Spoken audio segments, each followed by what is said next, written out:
Olá pessoal, muito bem-vindos a mais um Trígono Cast resultado de novembro. Novembro foi um mês bastante difícil. Eu sempre falo isso aqui na Trígono, né? Trígono é uma casa bottom-up, a gente trabalha com fundamentos, trabalha com as empresas e o mercado já há mais de 2 anos ele tem muito pouca visibilidade, né? Ou é aumento de juro, ou é a questão de inflação, ou é guerra, mais uma outra guerra no Oriente Médio. Muito ruído no mercado. O mercado, quando está nesse movimento de muito ruído, ele olha semana a semana. Então, tem uma notícia macro pequena que vai descer juro mais do que o mercado espera, entra um montão de compra cíclica, o gringo vem e compra ETF, o gringo vem e compra índice, e aí ninguém precifica fundamento, o mesmo cara que comprou hoje, na quinta-feira ele vende, né? Já cansei de ver mercado cíclico em que as empresas de varejo subiram muito, publicaram resultado, estavam lá esticadas a 200 vezes o lucro, o mercado acordou e falou, peraí, e desovaram, né? Magazine Luiza é um típico caso desse que puxaram e depois reprecificaram. Então, foi o que aconteceu em novembro, né? Usou muito fluxo, muito oba-oba na primeira linha, né? Isso fez com que a gente sofresse realmente bastante em novembro, né? A gente realmente tem muita diferença no longo prazo, mas no curto prazo os fundos sofreram. Não por falta de fundamento, como a gente vai mostrar para vocês, muito mais porque a gente não participou desse oba-oba. Quiser comentar um pouquinho antes de começar, falar dos resultados? Sim, eu acho que o mercado, a Bolsa Brasileira, ela é uma das mais baratas do mundo, disparado, e o mercado precisa de uma desculpa para subir. Eu acredito que o diagnóstico seja mais assim nessa linha. Então, o Fed sinalizou que o ciclo de alta de juros chegou ao fim, que a inflação está convergindo para os 2%, que é a meta. Mesmo que não esteja agora, ela está numa trajetória muito boa de queda e eventualmente vai convergir para os 2%. E isso é um excelente sinal, né, em questão de política monetária nos Estados Unidos. E o que move o mercado, no final das contas, é o fluxo no curto prazo, né? Então, no longo prazo são os fundamentos, no curto prazo o que vai mover é o fluxo. Então, com relação à política nacional, aqueles ruídos de se o déficit é 0,5% para cima, 0,5% para baixo, se a reforma tal está tramitando bem ou mal, se tem um ponto X ou Y na reforma que mudou, isso tudo, no final das contas, muda muito pouco, né? No final das contas, o que vai importar variáveis macro importantes como juros americanos vão importar muito mais do que uma questão de déficit marginal ali, né? Então, acho que é uma lição mais nesse sentido, né? A gente viu que uma variável macro importante, que é o juro americano, deu uma aliviada e aí veio um fluxo muito grande, né, para a Bolsa Brasileira, puxou vários papéis. Esses papéis que vêm nessa primeira onda de fluxo estrangeiro, que sobem, geralmente são papéis bem cobertos ou papéis que entram nessa animação inicial aí do mercado, ações cíclicas domésticas, empresas alavancadas, e como as ações do nosso portfólio não têm essas características, né? Boa parte das top 10 empresas que a gente tem investido são caixa líquido, e as que têm alavancagem, têm uma receita em dólar importante, são empresas que geralmente não participam desse fluxo inicial, né? Principalmente pelo fato de serem small caps também. Não estão no radar, né, Zó? Então, o importante, assim, não é questão de curto prazo que move o fluxo, longo prazo que move o fundamento. Isso é verdade, mas o ponto que eu quis fazer no começo da conversa é que esse curto prazo está sendo muito mais longo, porque faz muito tempo que o mercado só anda com fluxo. Vamos entender um pouco o que aconteceu, né? A gente vê aqui uma Magazine Luiza subindo 52% no mês, Marfrig subindo 50%, CSN subindo quase 50%. Então, assim, eu não acho que a gente precisa falar um pouco dos bottom, mas é um pouco do que a gente falou aqui. Você teve papéis como o São Martinho caindo 7, que é um papel da nossa carteira, né?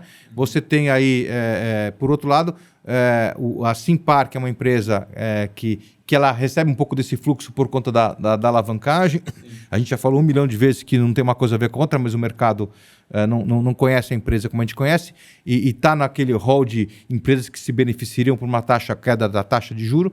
Enfim, muito oba-oba no mercado, né? Bovespa deu uma puxada, o índice Small Caps deu outra puxada, né? E índice de dividendos também. A gente ficou para trás por conta aí do não precificação de fundamentos, que é o que a gente vai mostrar para vocês. Então, assim, realmente, o mês de novembro foi o segundo mês muito ruim, né? Porque o mês de outubro os fundos caíram junto com o mercado, né? E na hora de recuperar, não recuperou. Então, assim, o Flagship fechou praticamente com 0-0, com o índice Small Cap subindo 12,5%, uma diferença brutal, né? Colocou a gente para trás aí no ano e nos 12 meses, praticamente empatado, e a gente tem aí bastante espaço aí no 24, 36 no longo prazo, que é o que a gente fala, né? O importante desse Trinocast, a mensagem importante, não é a gente tentar, como a gente vai fazer agora, mostrar para vocês onde está a diferença. A gente está explicando o que aconteceu. O mercado entrou no módulo oba-oba, isso não pegou nas empresas. Agora, o que importa no longo prazo são os fundamentos das empresas, que a gente vai falar mais para o final, mostrar que as empresas estão realmente baratas e o fundo continua barato. Em algum momento isso vai. Eu acho que é importante aqui já passar uma mensagem clara, inicialmente, de otimismo. Então, tiveram muitas ações, como a gente está explicando aqui, que subiram bastante. São ações cujos resultados têm uma perspectiva de melhora, principalmente por conta da queda de juro, né? E são empresas cuja essa queda na taxa de juros tem um resultado e um impacto mais óbvio, né? Então, empresas alavancadas, empresas cíclicas, setor doméstico como varejo, então cai a taxa de juros, as pessoas vão comprar mais varejo e tal. Isso são impactos primários ali e óbvios. A gente sabe que as nossas empresas, né, a gente tem essa perspectiva e a gente projeta isso para o ano que vem, que as nossas empresas, principalmente do setor de indústria, vão ter uma recuperação muito grande de volume, né? Isso é uma coisa que não é óbvia, porque pouca gente cobre esse setor industrial. O Sell-Side tem uma baixíssima cobertura do setor industrial. As pessoas físicas poucas acompanham, né, o setor, então ele é mais movido a resultado pós o acontecimento, né? Então, depois que ele apresenta o resultado, que ele é precificado. Tem muita empresa que antecipa, né? É um tipo de especulação, digamos assim, que os investidores eles vão antecipando o resultado positivo para frente. Antecipam, mas aí chega na hora H, assim, para a queda de juros chegar na economia real, demora. Sim. Então, o cara vai na frente, chega o balanço, a empresa publica o resultado, o mercado vê que o papel está super caro e dissolve o mercado. Sim. Cansamos de ver isso aqui. Vamos ver as diferenças aqui, Zô. Primeiro, a metalurgia, aí, como a gente mostrou lá, né, no que subiu muito nos índices, a gente tem Ferbasa, uma posição, não é a maior posição, isso foi reduzido ao longo do tempo, mas continua uma posição relevante, né? Teve aí uma reprecificação, perspectiva de China também, queda do dólar, o papel caiu 5% no mês. A gente cansa, né, de falar que a Ferbasa não tem nada a ver com minério de ferro, nem precificação do aço. Então, para o bem e para o mal, né? Agora o minério de ferro está subindo, a commodity o ferro, cromo e ferro silício não estão subindo. Muitas vezes o minério de ferro estava despencando e a Ferbasa caía também. A gente falava, olha, Ferbasa não tem nada a ver com minério de ferro. E agora o minério de ferro está subindo e o ferro cromo está estável, né, de lado. Então, essa descorrelação também vem no sentido oposto muitas vezes, né? Mas a questão do fundamento. Assim, o fluxo, o mercado faz conta de padeiro e tem certas lendas que o mercado assume. Então, a Ferbasa é uma empresa que não é muito coberta, aliás, não é coberta por nenhum casa de análise, muito pouco conhecida, mas ela está na cabeça lá do gestor de curto prazo, do investidor de curto prazo, do cara de long short, de que subiu o minério de ferro, caiu o minério de ferro, tenho Vale, tenho Ferbasa, tenho CSN. Então, a Ferbasa entrou nessa onda e ninguém vê fundamento. Mas quando publica o resultado, o mercado fala, peraí, isso aqui não pode estar tradando nesse nível. E a gente já viu isso mais de uma vez acontecendo. A gente aí torce para que em algum momento, né, a questão do fundamento prevaleça, porque a empresa vai distribuindo os dividendos, ela vai tomando, mostrando o resultado para o mercado, e o mercado ele vai comprando papel. No nosso caso, que a gente está tendo aí um fluxo muito grande de entrada nos fundos, né? Nosso trabalho comercial é muito bem feito. Foram algumas centenas de milhões aí nos últimos meses, ajuda a gente a comprar os papéis mais baratos, né? O Werner aí adora comprar a Ferbasa barata. É o que está acontecendo aqui na Trígono nesse momento. Os papéis não andaram, alguns até recuaram, a gente está tendo fluxo de entrada e vai comprando isso barato. Em algum momento isso vai estilingar de volta. Outro ponto aqui foi que o Izô comentou no começo, a questão de cíclica, né? A Cyrela subiu 21% no mês de novo. Perspectiva de queda de juro. Melhora muito o poder de compra, né, dos consumidores de imóvel, né? O financiamento de imobiliário cai. Sim. E aí o cara já vai na frente. Agora, vamos imaginar o seguinte, pensar aqui. Hoje você tem uma NTNB longa pagando IPCA mais 5,5%. Se ela cair para IPCA mais 5%, o que vai mudar no financiamento imobiliário? O que vai mudar no mercado de construção civil? Se cair mais 2%, 3%. Assim, para a gente ver isso se traduzindo em vendas numa empresa de imobiliário, você tem que ter consistência de queda de juro, porque você abaixa a expectativa, até o cara retomar isso no balanço dele demora 1, 2 anos às vezes. Então o mercado fica se antecipando. E a gente já viu esse movimento cansado de ver. Esse mesmo cara que comprou no Oba-Oba, se o cara for profissional, ele sabe sair antes. O outro cara que entrou pelo Oba-Oba, na hora que sai o resultado, ele devolve tudo. Vamos lá. Delphos também ficou bem para trás, né? A gente está vendo aí 1,4 positivo contra 10 do índice de dividendos, né? Perdemos aí 9% no novembro em relação ao índice, e a gente vai aqui mostrando para vocês, esse fundo aí de índice de dividendos é um índice difícil de acompanhar. A gente, 36 meses, está muito acima, e em 24 praticamente empatado. Vamos agora, então, falar um pouco dessa diferença do Delphos, né? De novo, Tupi foi um impacto positivo. Fala um pouco aí de Tupi para a gente. Uma posição relevante do Delphos. Sim, é uma posição bem relevante para a Trígono, né? E a gente está bem otimista com a Tupi para o ano que vem, principalmente pela retomada dos volumes de caminhões no Brasil. Então a gente já cansou de falar aqui, a gente cansou de escrever nas resenhas e falar nas lives, que esse ano a produção de caminhões vai cair aí mais de 30% no ano, né? Deve fechar mais ou menos uns 35%, e essa queda se deve à transição do Euro 5 para o Euro 6.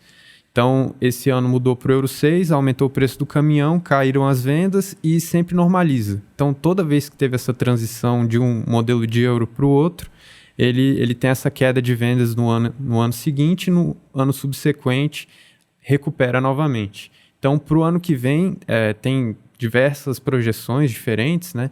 Mas é aceito que deve subir entre 20% e 40% a produção de caminhões para o ano que vem. Os mais otimistas falando 40%, os menos falando 20%, mas vai subir bastante. Então, a Tupi ela manteve o resultado operacional estável, mesmo com uma queda de mais de 30% do volume para esse ano. Então, para o ano que vem, quando o volume de produção de caminhões aumentar aí dos seus 30%, deve aumentar bastante, né, a lucratividade da Tupi, que conseguiu mesmo com essa queda manter o operacional estável, né? Lembrando que a alavancagem da Tupi é muito alta, então para cada 1% de volume ali que ela bota a mais na fábrica, ela consegue subir o EBITDA dela em uns 3%, 4%, é bastante relevante, né? Então se ela conseguir pegar esse mercado aí que vai voltar a produzir, ela pode aumentar muito, né, a lucratividade dela para o ano que vem. Vamos lá, tem aí a CPLE, né? Copel. Copel, isso. Copel, né? A gente não tem isso no fundo, de novo, história de privatização, e a gente acaba ficando para trás por conta de não ter isso na carteira. Né? Verbier, fundo contra o índice Bovespa, também tomou uma lavada. Né? Você olhar 12 meses está perdendo o índice, 24 está empatado, 36 dá um banho, de novo. A gente sempre fala para todo mundo aqui que é 36 meses, que a gente tem que ser avaliado, pelo menos 3 anos. Por quê? Porque tem muito ruído no curto prazo. Desse ciclo aqui de 36 meses, é a primeira vez que eu vejo uma janela tão longa de ruídos. Né? Estamos há 24 meses em ruídos e aí o fundo fica fica empatado com o índice Bovespa. Mas é natural que a gente vai ver no final que as posições estão baratas e isso deve se recuperar aí no médio prazo. Vamos ver aqui, então, um pouco de Localiza, né? Subindo 18%, de novo. A história de gringo entrando, compra a primeira linha, papel cíclico, então teve uma diferença grande. E Itaú também, acho que é a mesma coisa, né? O mercado acreditando aí numa inflexão, queda de juro, abaixa inadimplência. Então, assim, é toda uma retórica que o mercado... são verdades que o mercado coloca, que nem sempre se concretizam, mas que como a Trígono opera com fundamentos, ela não pode puxar a vela para o lado de digamos assim, de uma lenda de mercado. Não é porque o juro caiu que o banco vai ter mais rentabilidade porque cai na inadimplência. Isso não tem uma ligação 100% direta e uma correlação direta. Mas do mesmo jeito que a Magazine Luiza não vai vender mais se a Selic cair de 13 para 12,5 ou de 13 para 10,5. Então, assim, demora um tempo para essa mudança estrutural de taxa de juros cair no mercado. Só que, como você falou no começo, todo mundo sabe que a bolsa está barata, o gringo vê isso aqui e entra com tudo, né? Tanto é que o dólar está aí abaixo de 5. Vamos lá, o Trígono Icatu 100, previdenciário também, ele segue um pouco a cara do Verbe contra o Bovespa, né? A gente tem aqui a Júlio Simões, a gente tem uma posição equivalente aí ao índice Bovespa, subiu muito, né? Boas perspectivas de crescimento e rentabilidade. E a Redditor, né, que a gente praticamente não tem, subiu muito aí com perspectiva de recuperação setorial. Teve muito otimismo, olha, agora vai, o mercado andou. Eu estou dando uma acelerada, Zô, porque eu quero que você agora, a gente vista um pouco do tempo desse podcast, a gente tenta fazer ele em 20 minutos, estamos aí em 16 minutos, explicar um pouco isso, né? Se você tem lucro das empresas crescendo, né? Se você tem EBITDA das empresas crescendo ao longo do tempo e o fundo não anda, acontece isso aqui. Explica um pouco para o nosso ouvinte o que está acontecendo aqui. Exatamente. Então, nos últimos 18 meses aí, vamos botar assim, o fundo ele tem ficado relativamente estável, né? A cotação de lado, mas o resultado das empresas tem melhorado substancialmente, né? E a perspectiva para o ano que vem é de melhorar mais ainda. Então, esse setor especificamente de indústrias, né, de autopeças, ele sofreu bastante com essa questão da produção dos caminhões esse ano. Como eu falei, foi uma queda de 35% do volume da produção de caminhões. É muito considerável. O setor ele realmente sofreu. E aí, se você for pegar o EBIT, né, das empresas, né, o lucro operacional, todas estáveis.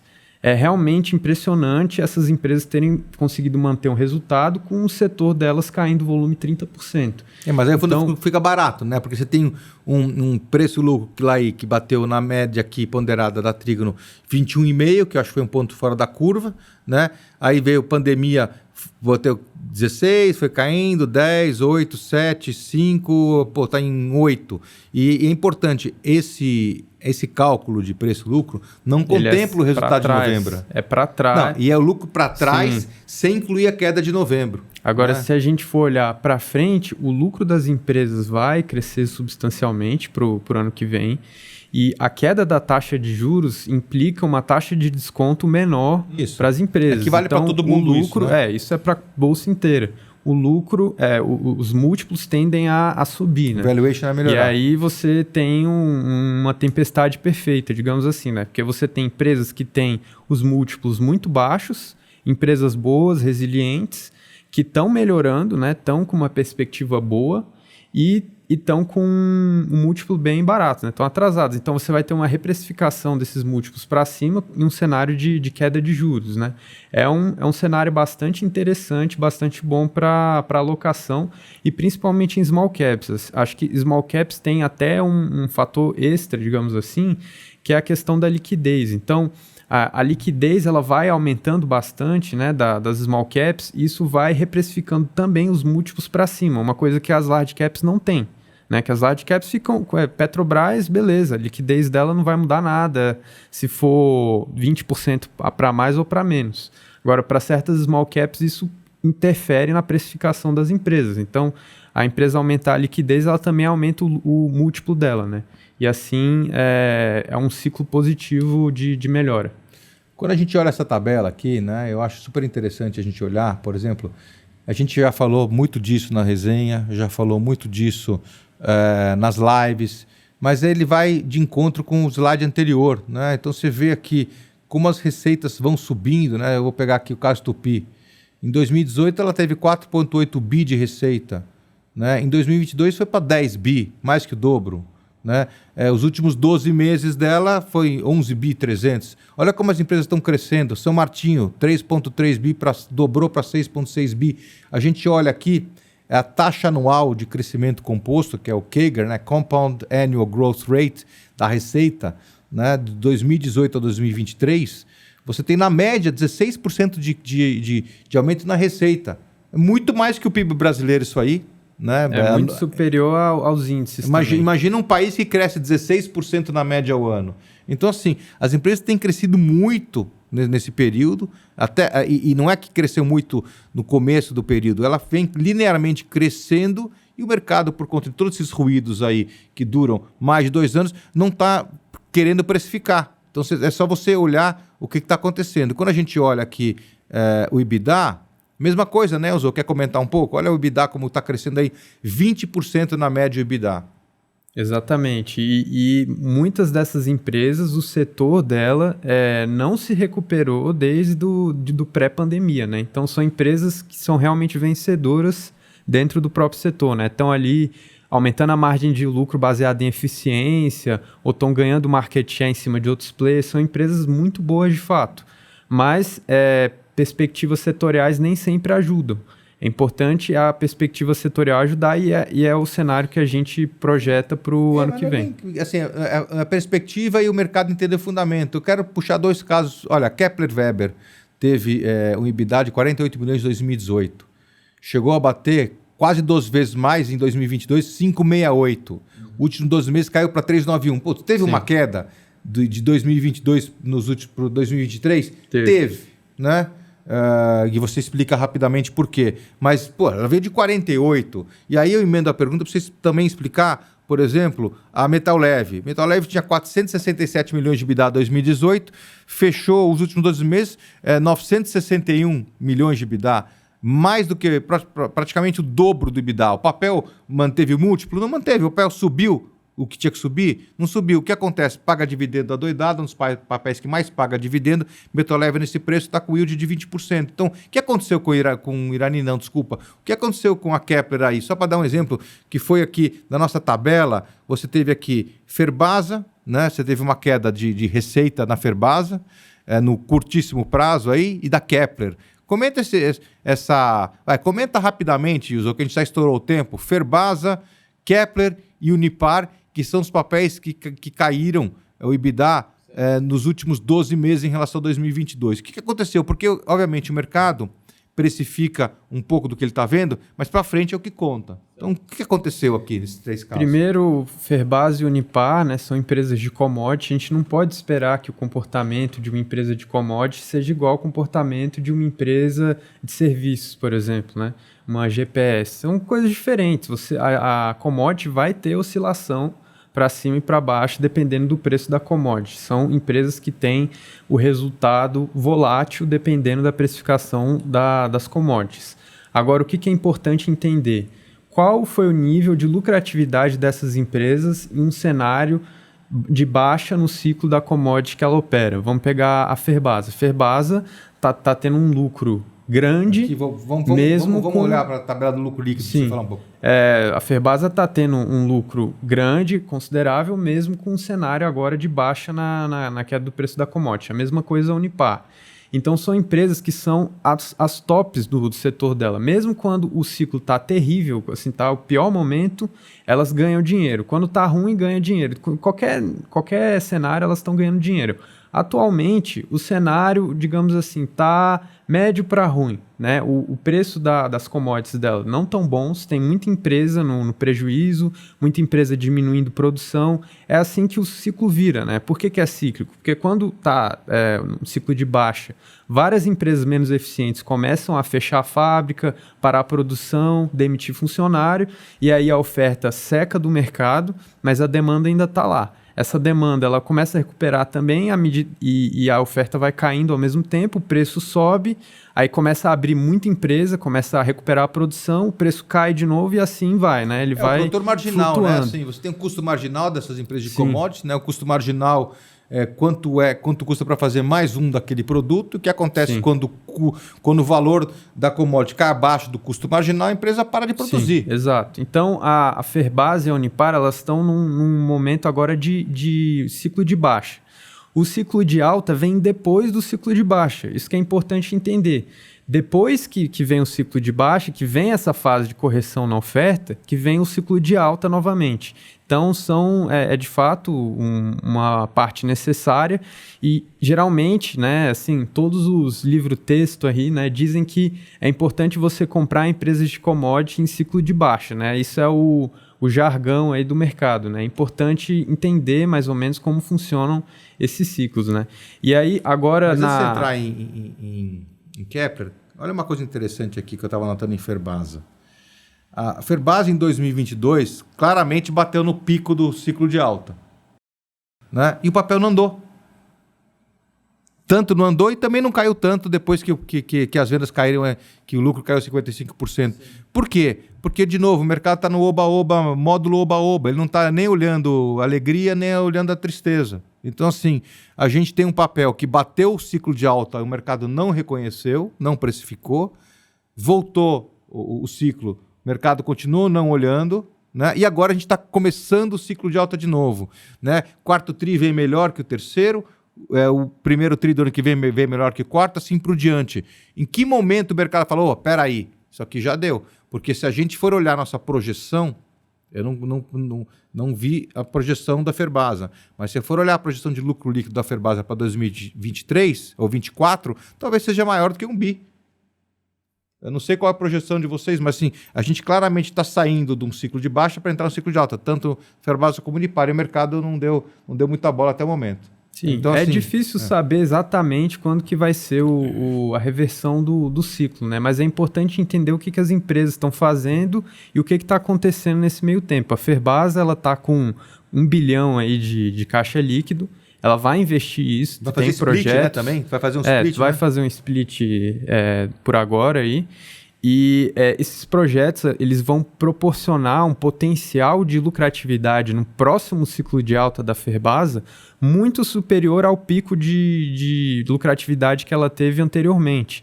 É sempre bom lembrar, a Ferbasa foi a empresa que mais subiu desde o começo do Plano Real na Bolsa Brasileira. O Unipar também. E durante esses ciclos, o Unipar também está entre as top 3 ali. Durante esse ciclo de alta e baixa, ela foi subindo. Então, quando você vende a ação, né, você deixa de investir na empresa. Quando ela está no ciclo de baixa, aí você abre mão dela aqui. Aí tem um ciclo de alta, ela sobe. Aí você compra porque acha que tá bom. Aí vende de novo. Essa é a fórmula para perder dinheiro. O market timing não funciona e a Ferbasa tem uma característica que a gente acompanha há muito tempo. Você está falando desde o Plano Real, 94. Ela dorme durante um tempo. Às vezes ela fica 2 anos parada, né? Porque acontece vários fatos, de repente ela vai e estilinga. Sim, e o importante é que ela é uma empresa que ela é uma das tops, que não falei, ela é uma sobrevivente. Tem muita empresa que morre no ciclo de baixa. A Ferbasa, como ela é a top ali de custo, né, o custo mais baixo, ela nunca vai ter problema. Mesmo ela pode ganhar menos dinheiro, mas ela nunca vai ter problema. No ciclo de baixa agora com 1 bilhão de caixa líquido, né? A Unipar é a mesma coisa, mesma história, tá fazendo investimentos agora muito grandes em reformulação de método produtivo, verticalização da energia, expansão da capacidade. Então, o próximo ciclo de alta, a Unipar também vai pegar na veia, vai ter um potencial de lucratividade muito maior do que teve no ciclo de alta passado. E assim essas empresas vão ganhando dinheiro, distribuindo dividendo e dando retorno total para o acionista, né? Seja através de alta de cotação, dividendos, bonificação de ações, todos esses fatores de remuneração do acionista, né? Fala assim de Kepler, só para a gente terminar aqui, porque a gente acabou alongando um pouco o Ferbasa. A Kepler Unipar, né? A Kepler teve aí uma queda de lucro nos últimos 12 meses de 31%. Apesar de você ter tido uma taxa anual de crescimento composto de 100% no período de 2022 e 2023, todos os meses caiu 30%. O que Sim. aconteceu com a Kepler? Kepler é uma empresa de bens de capital, né? Bens de capital também tendem a ser cíclicos, né? Quando está em fase de investimento importante, os bens de capital bombam. Quando está numa recessão, em uma crise, os bens de capital dão uma queda também, né? No caso da Kepler, que produz silos, né? No ano passado, assim, a Kepler bombou, né? Foi uma evolução impressionante que a Kepler teve do ano passado, recorde do recorde do recorde. Os próprios diretores, os funcionários da Kepler, todos já avisavam, olha, esse resultado aqui é não recorrente, não esperem isso para os próximos anos. Isso aqui é uma situação atípica que a gente está vivendo por conta de uma fase excelente, porque estava faltando armazenagem de grãos. Ainda falta armazenamento. Falta muito ainda, mas o preço dos grãos estava muito alto e os agricultores estavam com muito dinheiro. Então, teve o alinhamento ali dos 3 pontos, né, que são importantes ali para a demanda, e a Kepler ganhou muito dinheiro com adiantamento de clientes. Então, o cliente dava dinheiro a mais para passar na frente do outro. Então, a Kepler conseguiu ganhar muito dinheiro dessa forma. Agora, deu uma normalização, o que não significa que seja ruim. Se você for pegar, nos últimos anos, o EBITDA da Kepler e for botar numa evolução, né, um gráfico, ele vai ser um gráfico em linha reta para cima, com exceção de 2022, que vai estar vai ser um dente para fora ali que vai estar mais acima. Mas se você for pegar de 2018 e ligar até 2023, vai dar uma escadinha que é exatamente a evolução da lucratividade da Kepler. Então a Kepler está evoluindo. Ano que vem, muito provavelmente, vai ter um resultado melhor do que 2023. 2022 foi um ano atípico, eles já falaram isso. Muita gente propagou, né? 2022 falou, muito, mas também não sofreu. Então, a Kepler ela tá 6, 7 vezes lucro para esse ano. É um papel muito barato. E, assim, o mercado não põe no preço que ela está evoluindo constantemente. Acha que porque ano passado deu um resultado estelar e esse ano caiu, que a empresa é ruim ou que não está melhorando. A empresa está melhorando, só que ano passado teve um resultado atípico, né? Mas a tendência da empresa é evoluir e melhorar a cada ano que passa. Tem um último detalhe aqui, que a gente abriu a gestora, né, os primeiros fundos, em abril de 2018. Né? Vamos completar 6 anos de track record no ano que vem, em abril. Né? Se você olhar aí as colunas de 2018, já tinha aberto o fundo, 2019, 2020, 2021, enfim. Dessa lista aqui, e os homens me corrijam se eu estiver errado, somente Banco da Amazônia, Irani e Rio Sulense não estavam na carteira no começo do fundo, entraram depois.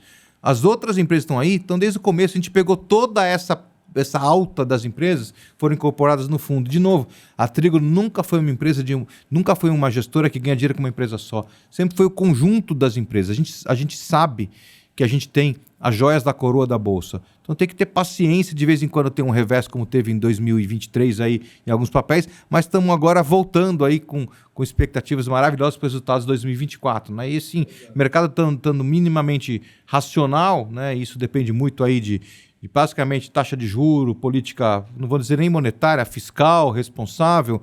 A gente tem tudo para as empresas terem uma performance excepcional, né? E o que acaba acontecendo, né?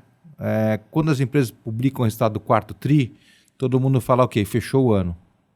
Mas quando publicar do primeiro TRI do ano que vem, aí o cara multiplica aquele resultado por 4 e fala assim, putz, agora é assim que vai para frente. O mercado talvez demore um pouco para entender, mas eu acho que o negócio Eu acho que é importante para o investidor entender um pouco que geralmente é nos meses de estabilidade que vai dando uma diferenciação para o longo prazo. Porque a maioria dos meses da Bolsa são meses que a Bolsa vai cair 1%, 2%, ou subir 1%, 2%. Esses meses que são muito pancada para cima ou para baixo, são meses mais atípicos. Então, quando você tem um comportamento constante de alfa ali nesses meses de estabilidade, é que vai mais fazer diferença, eu acho, para o longo prazo. Né? Então, essas empresas, elas são empresas que entregam resultados. Por exemplo, quando o dólar sobe, se beneficiam. Quando a taxa de juros cai, elas também vão ser reprecificadas.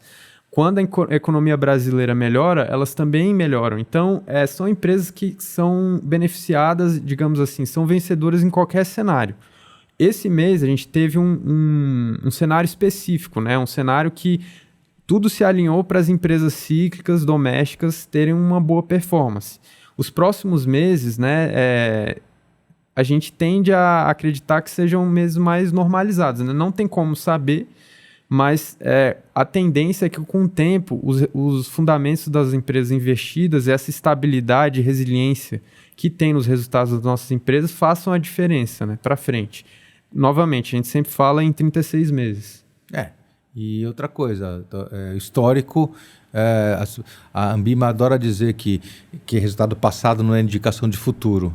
Mas você pega um Pelé, bota ele para jogar, vai dizer o quê? Que cada jogo é um jogo? Não. O cara tem todo um histórico de ser goleador. Então, eu acho que o podcast aqui ficou bastante claro, bastante extenso. Acho importante a gente ter toda essa transparência, né? Lembrando, né, da quantidade de informação, né? Qualquer investidor nosso, são mais de 75 mil investidores que quiserem mais informação sobre as nossas estratégias, sobre as nossas teses de investimento, onde é que está o seu dinheiro. Tem, além do informativo diário, da lâmina mensal, tem as lives toda quarta-feira, né, Uzo, que você participa. Cada semana tem um tema diferente. A gente discute tese de investimento, a gente chama o conselho para falar, chama o presidente da empresa para falar, a empresa se apresenta, o que a gente está pensando, faz revisão de resultado, tem as resenhas mensais, tem esses nossos Trigonocast, então tem realmente bastante coisa aqui. Inclusive, recentemente também fizemos o Trigono Day, em que tem várias palestrantes falando um pouco aí da cabeça de cada casa, um pouco da nossa. Então, agradeço aí a audiência, agradeço aí o Zô, e vamos aí para o próximo Trigonocast mês que vem. Um abraço, muito obrigado.